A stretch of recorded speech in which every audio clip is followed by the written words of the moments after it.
Narrator, in the heart of the Great Plains, where the wind carries the whispers of generations, a legend is about to be born. Sweeping orchestral music, the year is 1840, and the Lakota Nation stands at the peak of its power, controlling vast hunting grounds that stretch across the northern territories. But on the eastern horizon, a storm is gathering that will test the very soul of these people. Edward the Lakota in the mid-19th century were arguably the most powerful indigenous nation on the continent. They had successfully defended their territory against rival tribes and had mastered the art of warfare on horseback. Narrator, but this mastery would soon be challenged by an enemy unlike any they had faced before. Among the Oglala band of the Lakota, a young boy is growing up who will become one of history's most formidable warriors. His name is Cho, meaning in the wilderness, but the world will come to know him as Crazy Horse. Water flowing, young voices laughing. Before we continue this incredible story, if you're enjoying this journey into history, please hit that like button, leave a comment with your thoughts, and subscribe to our channel. Your support helps us bring these untold stories to life. Now, let's continue. Narrator, unlike other boys his age, young Crazy Horse is known for his quiet, contemplative nature. While others boast of future victories, he sits silently, observing everything around him with an intensity that unnerves even the elders. Michael Crazy Horse was different from birth. He had lighter skin and curly hair, which was unusual among the Lakota. But what truly set him apart was his personality. He was introspective, almost mystical in his approach to life. Narrator at his side are two companions who will shape his destiny.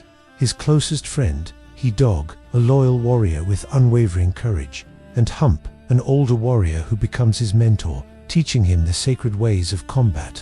Bill, these three formed a bond that went beyond friendship. In Lakota culture, such relationships were considered sacred.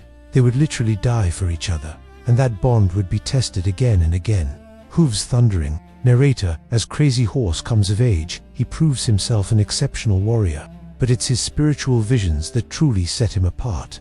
Wind howling mystical music. After a grueling vision quest, Crazy Horse receives a revelation that will guide him for the rest of his life. He sees himself riding through enemy fire untouched, a ghost warrior who cannot be killed by bullets. Jeffrey, this vision wasn't just religious experience for Crazy Horse. It became the foundation of his entire approach to warfare. He believed, and convinced others to believe, that he was protected by the spirits. This made him absolutely fearless in battle. Narrator, but while Crazy Horse hones his skills as a warrior, the world beyond the Lakota territory is changing in ways that will soon shatter their way of life.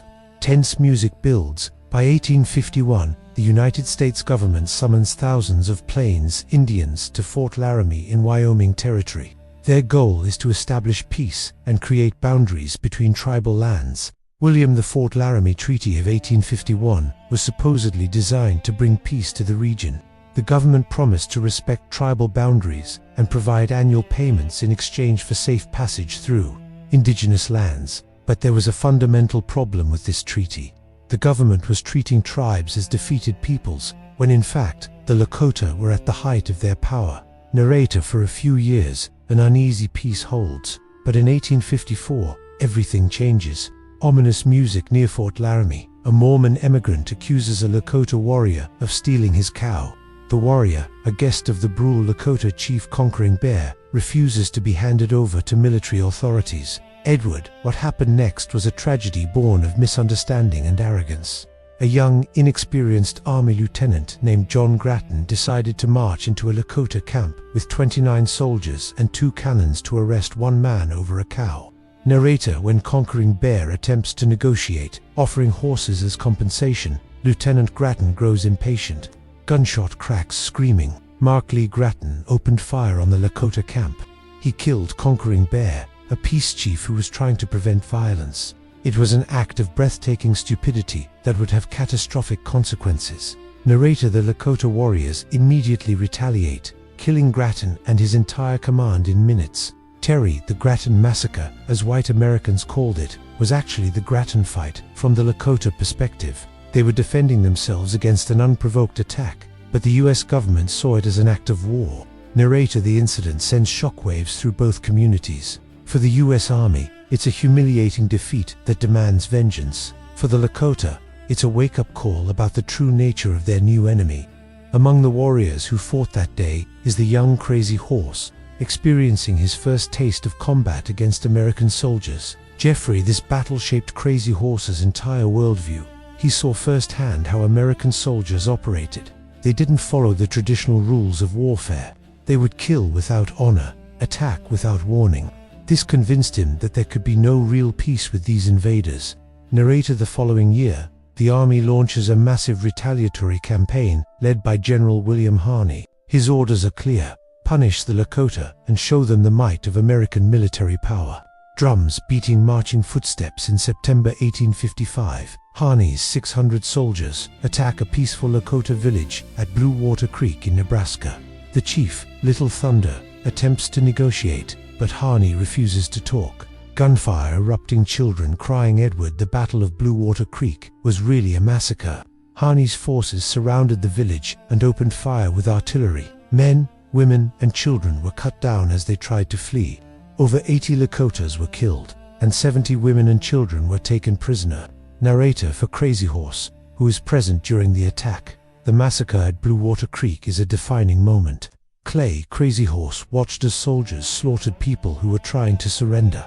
He saw women and children murdered in cold blood. From that day forward, he believed that the only way to deal with the American threat was through total resistance. Michael: this wasn't just about defending territory anymore. For Crazy Horse, it became a spiritual mission. He believed the spirits had shown him that he was meant to protect his people, no matter the cost. Narrator: as word of the massacre spreads across the plains, Crazy Horse makes a vow. He will never sign a treaty with the United States. He will never live on a reservation, and he will fight to his last breath to preserve the Lakota way of life. Intense music swells, but the young warrior doesn't yet realize the true scale of the enemy he faces. To the east, forces are gathering that will test his resolve like never before. Thunder rumbling, and the greatest battles of his life are still to come. Music fades. Narrator: by 1865, the American Civil War has ended, freeing up thousands of battle-hardened soldiers to head west. The US government's attention now turns to what they call the Indian problem. Ominous music. For Crazy Horse and the Lakota Nation, the threat is about to intensify in ways they never imagined. William: after the Civil War, the US Army had incredible resources at its disposal. Veterans who had fought at Gettysburg and Antietam were now being deployed to the Great Plains. They brought with them advanced weapons and brutal tactics learned from 4 years of total war. Narrator: but the government's strategy isn't just military. They're also building roads and forts deep into Lakota territory, particularly along a route called the Bozeman Trail. Edward: the Bozeman Trail cut right through the heart of Lakota hunting grounds. It was the quickest route to the goldfields in Montana, and thousands of prospectors were using it. For the Lakota, this was an invasion of their most sacred lands. Narrator: in 1866, the government summons Lakota leaders to Fort Laramie for another treaty negotiation. But many warriors, including Crazy Horse, are deeply suspicious. Their skepticism proves justified when, in the middle of negotiations, army units march past the fort to build new fortifications along the Bozeman Trail. Jeffrey: the government was negotiating in bad faith. They were asking the Lakotas to surrender their land while simultaneously sending troops to occupy it. A Lakota leader named Red Cloud walked out of the negotiations and declared war. Narrator: what follows becomes known as Red Cloud's War, and Crazy Horse will emerge as its most brilliant tactical commander. War drums beating, whooping. Now in his mid-20s, Crazy Horse has developed into a master of guerrilla warfare. He understands that the Lakota cannot win pitched battles against superior American firepower, so he develops new tactics. Bill Crazy Horse was a military genius. He pioneered the decoy strategy, where a small group of warriors would lure soldiers into an ambush. He would also conduct lightning-fast raids, striking military supply trains, and then vanishing before reinforcements could arrive. Mark Lee: what made Crazy Horse so effective was his discipline. Most Plains warriors fought for individual glory, but Crazy Horse convinced his men to fight as a coordinated unit. This was revolutionary in Plains warfare. Narrator: in December 1866, Crazy Horse gets his chance to put his tactics to the ultimate test. Snow crunching, wind howling. A young, arrogant cavalry captain named William Fetterman is stationed at Fort Phil Kearny in Wyoming Territory. Despite warnings from more experienced officers, Fetterman boasts that with 80 men, he could ride through the entire Sioux Nation. Terry Fetterman represented everything wrong with the American military approach. He had no respect for his enemy and no understanding of plains warfare. He was about to learn a fatal lesson. Narrator: on the morning of December 21st, a small group of Lakota warriors, led by Crazy Horse, appears near the fort, seemingly attacking a wood-gathering party. Horses neighing, shouting. Captain Fetterman immediately takes the bait, leading exactly 80 soldiers in pursuit of what appears to be a small raiding party. Michael Crazy Horse was the decoy. He rode just ahead of Fetterman's troops, stopping occasionally as if his horse was lame, staying just close enough to keep them chasing. He was leading them exactly where he wanted them to go. Narrator: what Fetterman doesn't know is that over 1,000 Lakota, Cheyenne, and Arapaho warriors are hidden along a ridge, waiting in ambush. Tense music builds as Fetterman's column crests a hill near Lodge Trail Ridge. Crazy Horse suddenly disappears from view. Clay: the moment Crazy Horse vanished, Fetterman must have realized his mistake, but by then, it was too late. War cries, gunfire erupting. Narrator: warriors pour out from every direction, surrounding Fetterman's troops in a deadly circle. The battle lasts less than 40 minutes. Edward: the Fetterman fight was the worst military defeat the U.S. Army had suffered in the West up to that point. All 80 soldiers were killed. It was a complete annihilation, and Crazy Horse was the architect of the entire strategy. Narrator: news of the massacre shocks the nation. For the first time, Americans back east begin to understand that the Plains tribes are a formidable military force. William Fetterman's defeat forced the government to reconsider its approach. They couldn't just steamroll over the Lakotas. These were sophisticated warriors, led by brilliant commanders. Narrator: over the next 2 years, Crazy Horse and Red Cloud continued to harass military forts along the Bozeman Trail, making the route virtually impassable.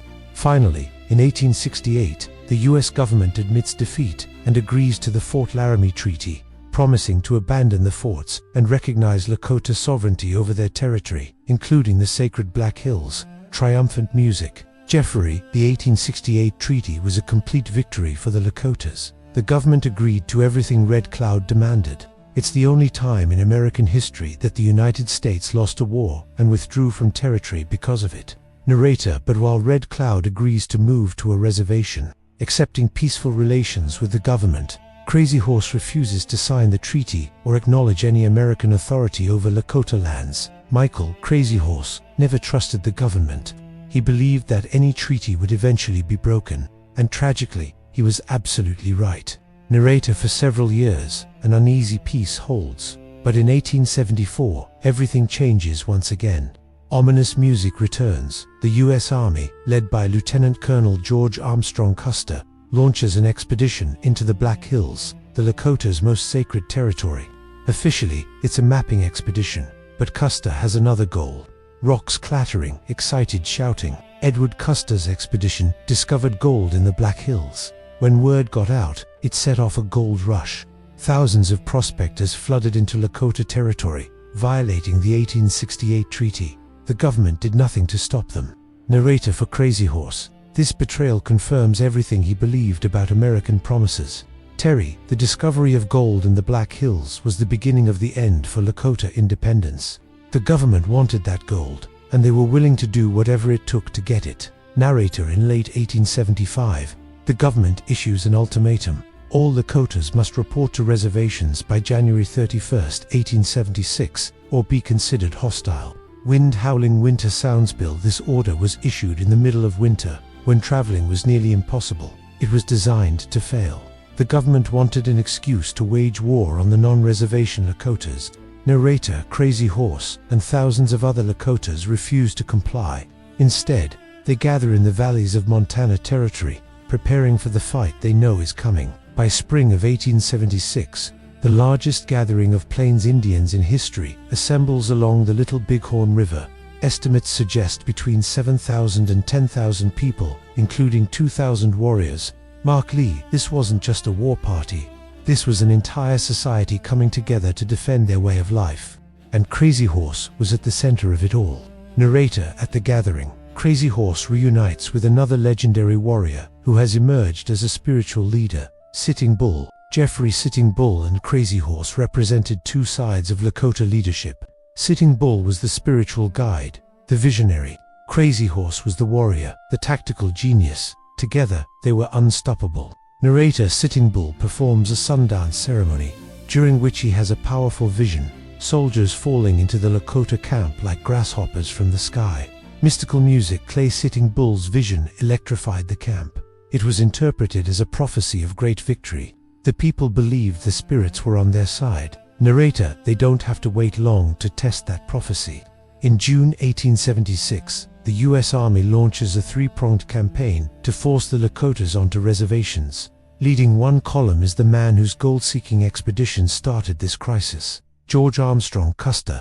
Drums beating slowly, thunder rumbling. The stage is set for the most famous battle in the history of the American West, and Crazy Horse is about to secure his place in legend. Dramatic music swells, music fades. Narrator June 25, 1876. The valley of the Little Bighorn River in Montana Territory. The largest gathering of Plains Indians in history is camped along the riverbank, unaware that their greatest test is approaching. Serene morning sounds, birds chirping. Lieutenant Colonel George Armstrong Custer leads the 7th Cavalry Regiment, approximately 600 soldiers, toward the massive encampment. His orders are to wait for reinforcements, but Custer, hungry for glory, decides to attack immediately. Edward Custer was obsessed with his image as an Indian fighter. He'd fought against tribes in the southern plains and believed he understood native warfare, but he had no idea what he was riding into. This wasn't a small village, this was an army. Narrator, around midday, the camp is alerted to the presence of soldiers.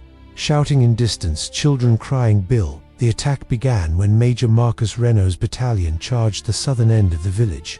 Women and children fled in panic, but the warriors quickly organized a defense. Narrator among them is Crazy Horse, who immediately begins rallying warriors for a counterattack. War cries, gunfire, Michael, while other warriors rushed directly at Renault's troops. Crazy Horse did what he always did. He thought tactically. He circled around to attack from an unexpected angle, cutting off Renault's retreat. Narrator Renault's battalion is quickly overwhelmed and forced to retreat across the river to high ground, suffering heavy casualties. But the battle is just beginning. Tense music builds. Several miles away, Custer leads 5 companies, about 210 men, toward the northern end of the village. His plan is to attack from multiple directions, but he's made a catastrophic miscalculation. Terry Custer thought he was facing maybe 800 warriors at most. In reality, there were over 2,000, and they were led by the greatest military minds on the plains.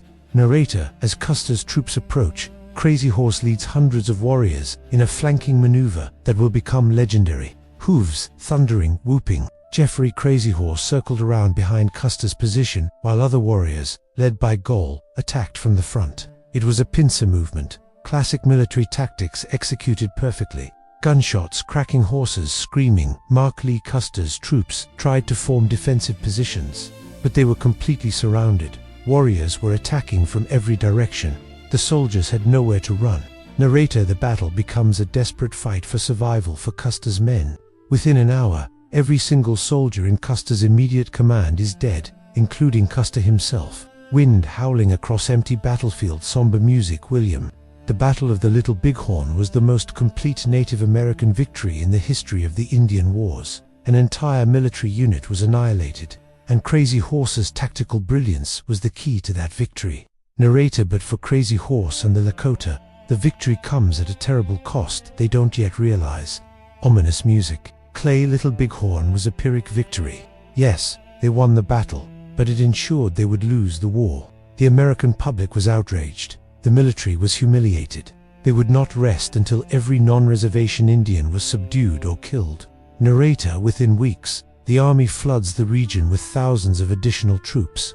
They employ new tactics, attacking villages in winter when travel is difficult and people are vulnerable. Edward, the army learned from their defeats. They stopped trying to fight pitched battles against Lakota warriors. Instead, they destroyed villages, food, supplies, and horses. They made it impossible for the tribes to sustain themselves. Narrator, as winter arrives, Crazy Horse and his followers face starvation and constant pursuit. Many begin surrendering to reservation life, unable to endure the hardship. Snow crunching, wind howling, children crying from hunger. Bill Crazy Horse held out longer than almost anyone. Even as his people suffered, Even as other leaders surrendered, he refused to give up. But eventually, he faced an impossible choice: watch his people die or accept defeat. Narrator: in May 1877, after months of being hunted across the frozen plains, Crazy Horse makes the decision that breaks his heart. He leads his remaining followers to Fort Robinson in Nebraska to surrender. Slow, mournful music. Michael: when Crazy Horse came in to surrender, over 1,000 warriors rode with him. Even in defeat, he commanded incredible loyalty. People lined the route to watch this legendary warrior finally submit to reservation life. Narrator: at first, Crazy Horse attempts to adapt, but he's a man born for the open plains, and reservation life is suffocating him. The government officials don't trust him. Other Lakota leaders, jealous of his fame, spread rumors about him. Jeffrey Crazy Horse was caught in an impossible situation. The government wanted him controlled or eliminated. Rival leaders wanted his influence diminished. And he was a warrior in a world where warriors were no longer needed. Narrator: in September 1877, tensions reach a breaking point. False reports claim Crazy Horse is planning to escape or start an uprising. Military officials order his arrest. Tense music, footsteps approaching. On September 5th, soldiers and Lakota police attempt to take Crazy Horse into custody. When he realizes they're leading him to a prison cell, not a meeting, he resists. Shouting scuffle sounds. Terry: what happened next is disputed. Some say Crazy Horse was trying to escape. Others say he was defending himself. But in the chaos, a soldier bayoneted him in the back. Woman screaming. Narrator: the wound is fatal. At approximately 11:40 p.m. that night, Crazy Horse dies. He's only about 35 years old. Silence, wind softly blowing. William: they took him from his parents to a prison, and there he died. It was a tragic, inglorious end for one of the greatest warriors in American history. But even in death, Crazy Horse remained defiant. His parents refused to tell anyone where they buried him. To this day, his burial place remains unknown. Narrator: Crazy Horse's death marked the end of an era. Within a few years, the last free-roaming buffalo herds would be exterminated, and virtually all plains tribes would be confined to reservations. Crazy Horse represented something essential about human dignity and freedom. He refused to surrender his way of life, even when it became clear he couldn't win. He's remembered not just as a warrior, but as a symbol of resistance against overwhelming odds. Gentle, reverent music. Narrator: today, Crazy Horse remains one of the most revered figures in Native American history. No authenticated photograph of him exists because he never allowed himself to be photographed, believing it would capture his spirit. Mark Lee: Crazy Horse fought to preserve a way of life that was already disappearing. He lost that fight, but his legacy endures. He showed that courage isn't about winning. It's about standing for what you believe, even when the entire world is against you. Michael: Native Americans today still look to Crazy Horse as an example of unwavering principle. He never signed a treaty. He never accepted reservation life willingly. He never compromised his beliefs. In an era of forced assimilation, that kind of resistance was extraordinary. Narrator: in the Black Hills of South Dakota, the Lakota people are carving a massive monument to Crazy Horse from the mountainside. When completed, it will be the world's largest sculpture, dwarfing Mount Rushmore. Epic music swells. Jeffrey: the Crazy Horse Memorial isn't just about honoring one man. It's about honoring all indigenous peoples who resisted, who fought, who refused to let their cultures die. It's a statement that they're still here, that they survived, and that their stories matter. Narrator: Crazy Horse fought against an enemy he couldn't defeat, defending a world he couldn't save. But he did something more important. He showed that some things are worth fighting for, even when victory is impossible. Edward history remembers Crazy Horse, not because he won, but because he never surrendered who he was. In that sense, he was never truly defeated. Narrator: the Lakota have a saying, Hokahi, today is a good day to die. It doesn't mean recklessness.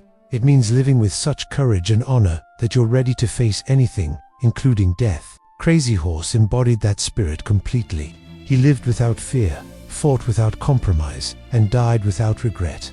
Bill: the story of Crazy Horse is ultimately about the price of freedom and the cost of conquest. It's about what we lose when cultures are destroyed and what we gain when we remember their resistance. Narrator: as long as people tell stories of courage against impossible odds, as long as anyone fights for their beliefs against overwhelming power, The spirit of Crazy Horse will endure. Terry, he was a warrior who became a legend, a man who became a symbol, and a symbol that became eternal. Narrator, this is the story of Crazy Horse, a warrior who never surrendered, a leader who never compromised, a legend who never died. Final dramatic music wind across the plains. William, in the end, Crazy Horse achieved something remarkable. He showed that dignity matters more than victory, that principles matter more than survival, and that some things are worth more than life itself. Narrator, and perhaps that's the greatest victory of all. Music fades to silence. Distant thunder. The last stand of a warrior nation had ended, but its story would echo through the ages, a reminder of courage, sacrifice, and the unbreakable human spirit. Final wind sounds fade.